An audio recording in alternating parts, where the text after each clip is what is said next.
Hello everyone, my name is Nate, and at this video's rate, we're going to be doing something a little different. This is my ASUS Arez Expedition RX570 8GB overclock model. My daily driver GPU. Now it's getting a little bit older. 8 GB of VRAM means that I can play on high textures fairly well at 1080p, but as for the rest of the performance of this card, it's getting a bit outdated. So since this thing was bought, no maintenance has been done on it. I mean, it's been maybe lightly dusted over, but aside from that, nothing. So today I'm going to try something. I'm going to try taking it apart, repasting it with some Hydrodont I bought, putting it back together, cleaning it, of course, and also doing some measurements to maybe possibly do a De-shroud modification in the future, where you take this big old plastic brick off and put some high performance custom fans on there. But for the time being, we're just going to see if we can take it apart smoothly. That's where this paper comes in. To keep track of all the screws, basically I've been kind of frightened by watching Apple repair videos, where in some cases screws are different types and different lengths, which are just indistinguishable to the human eye. So I'm going to put every screw in its exact location on this little diagram here. So I put every screw back into its original hole. Even if they are identical, I don't want to accidentally break something because of that. So that's why this exists. Let's get started.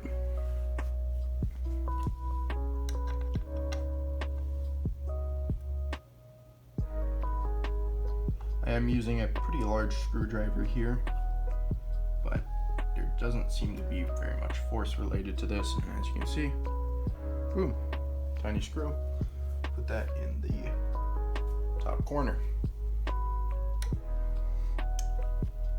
Just for the sake of it, let's go to the opposite end, as the PC community enjoys their equalized tension.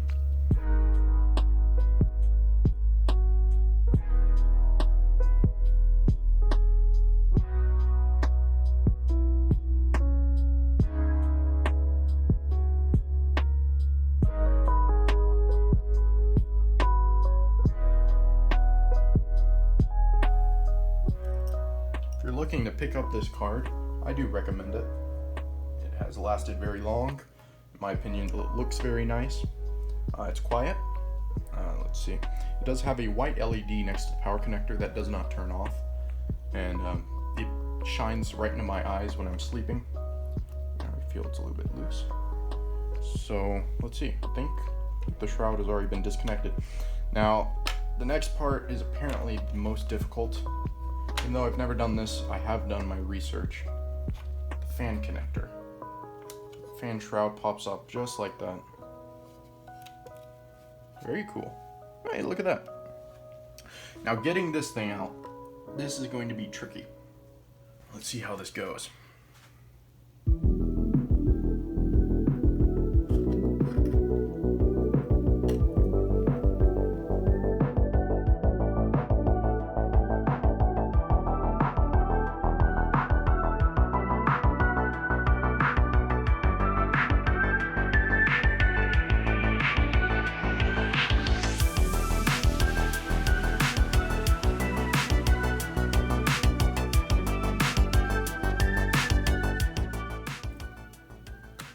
There we go.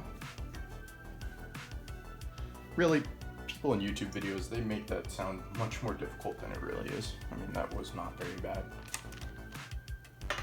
Yeah, why they don't use a standard connector is above me. Here it is. Now, comparatively to other graphics cards, the PCB to heatsink ratio is not very high. There is a ton of plastic on the shroud. I don't know why. It only has 2 heat pipes.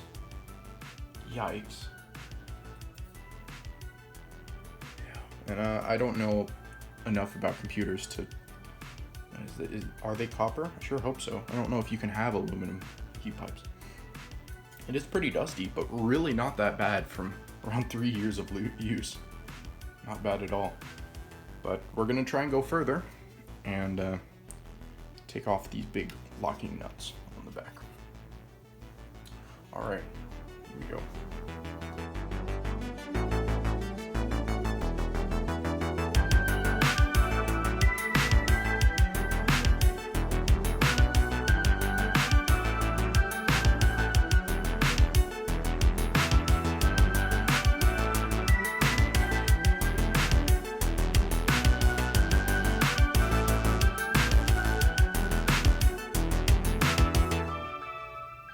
Oh, let me double check if that's correct. Yeah, it's not. Interesting. Glad I double checked. So what are those? Those are holding on. Interesting. So those three right there are actually holding on those heat sinks. But ladies and gentlemen, that's pretty badass. That is your exposed RX570 die. You got your memory surrounding it there. Yeah, 8 chips. One thing I would like to see this graphic card have is a backplate, but that's just visual preference. Very cool, very cool. I'm not going to touch the GPU die, because that would be kind of dumb, but let's see how good the thermal paste is held up. Holy crap. Yeah, it's like my Ryzen 5 1600 still had a little bit of the liquid touch to it, which is good. But this is completely solid. That means it's whew. This means you need new thermal paste. You want it to be liquid, it better transfers the heat. Alright, so I'm gonna go clean this out, and then we'll return to the GPU die and clean that up.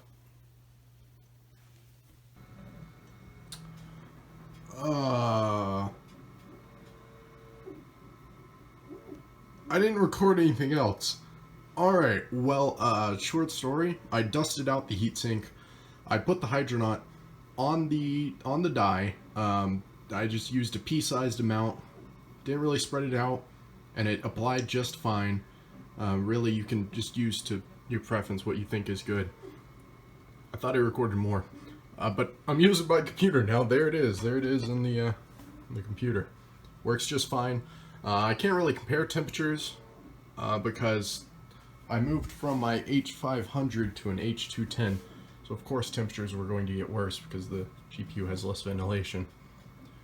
And as for clock speeds, I can't compare that either because I didn't do benchmarking before and after. Very good video, I know. But hey, taking apart your graphics card is not that scary as long as you have one that's easy to take apart. If you have a Founders Edition from NVIDIA, good luck. Throw it in the trash, basically. If you have an AMD card or a fairly reasonable GTX or RTX one, then it should be easy to repair. If you're wondering about the heatsink measurements for a De-shroud mod, I did write it down on the paper here. So the heatsink is 80 millimeters wide and around 200 millimeters long. So basically my plan is to get some 92 millimeter fans from Noctua and get an adapter that goes from normal fan headers to the special header that the graphics card uses, so I don't have to clutter up my fan controller any more than it already needs to be. So yeah, for the 4 other Arez owners out there, that's the measurement there for you, and I hope it helps. Either way, that's my video. I hope you enjoyed. I certainly had fun. It was very cool seeing all of the parts in action and seeing how easy it was to repaste my GPU. Alright, thank you for watching, and of course, make sure to tune in next time.